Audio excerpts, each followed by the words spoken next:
On the western coast of Sicily lies Marsala, a city shaped by history, elegance, and the light of the Mediterranean.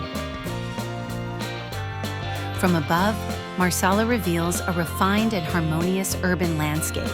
Streets lined with historic buildings, open squares, and warm-colored stone glowing under the Sicilian sun.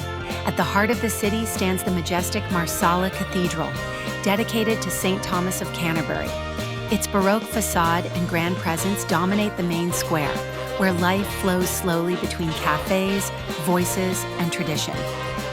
Around it, the historic center unfolds with elegant palaces, churches, and narrow streets that preserve the atmosphere of a noble past.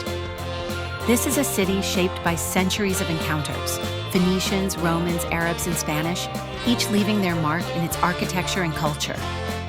Walking through Marsala means discovering quiet corners, hidden courtyards, and the rhythm of a place that has always lived between land and sea. From the sky, the geometry of the city becomes clear, ordered, balanced, and deeply connected to its history.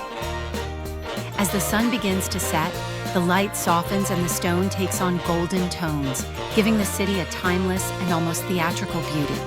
Marsala, a city of elegance and memory, where the spirit of Sicily lives in every street.